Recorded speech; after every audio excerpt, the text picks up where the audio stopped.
क्या आपने कभी सोचा कि हमेशा ऐसा क्यों होता है? हमेशा ऐसा क्यों होता है कि एक ईसाई नन जब अपना सारा जिस्म ढांकती है तो उसे बड़ी इज्जत दी जाती है कि उसने अपने आप को ईश्वर के हवाले कर दिया, पर जब कोई मुसलमान औरत ऐसा करती है तो लोग कहते हैं कि वो जुल्म का शिकार है। हमेशा ऐसा क्यों होता है कि एक यहूदी या सिख दाढ़ी रखता है तो वो अपने धर्म का पालन कर रहा है, पर जब कोई मुसलमान दाढ़ी रखता है तो वो कट्टरपंथी कहलाता है। हमेशा ऐसा क्यों होता है कि जब कोई स्त्री घर पर सारा समय बिताती है, अपने बच्चों का ख्याल रखती है, तो वो बहुत बड़ा बलिदान दे रही है, पर जब कोई मुसलमान स्त्री ऐसा करती है तो लोग कहते हैं कि वो चार दीवारी में कैद है और उसे आजादी मिलनी चाहिए।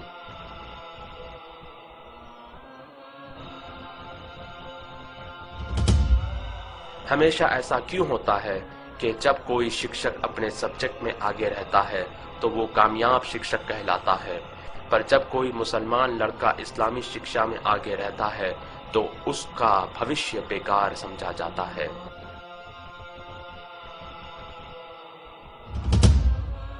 हमेशा ऐसा क्यों होता है कि जब कोई यहूदी या ईसाई किसी का खून करता है तो उसका धर्म नहीं बताया जाता, पर जब कोई मुसलमान किसी जुर्म में पकड़ा जाता है तो इस्लाम को बदनाम किया जाता है। हमेशा ऐसा क्यों होता है कि कोई भी लड़की किसी भी तरह के कपड़े पहनकर कॉलेज जा सकती है, पर जब मुसलमान लड़की हिजाब पहनकर कॉलेज जाती है तो उसे गेट पर ही रोक दिया जाता है।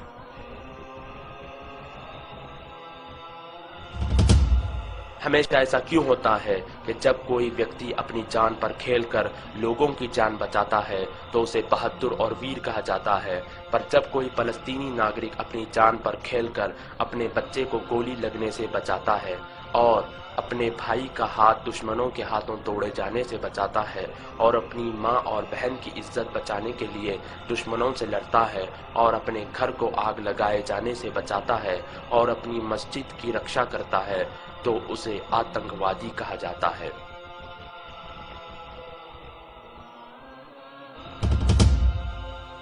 हमेशा ऐसा क्यों होता है कि हम किसी भी प्रकार की समस्या के लिए कोई भी समाधान ले लेते हैं, पर जब उसका उत्तर हमें इस्लाम में मिलता है तो हम इनकार कर देते हैं। हमेशा ऐसा क्यों होता है कि जब कोई ड्राइवर बेहुदा अंदाज से कार चलाता है तो कोई कार को दोषी नहीं ठहराता, मगर जब कोई मुसलमान गलती करता है तो इस्लाम को दोषी ठहराया जाता है।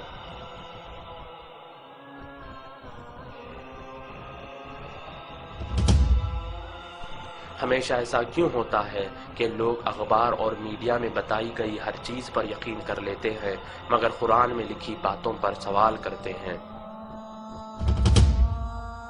पर इन सारी चीजों के बावजूद आज पूरी दुनिया में सबसे तेजी से फैलने वाला धर्म इस्लाम है।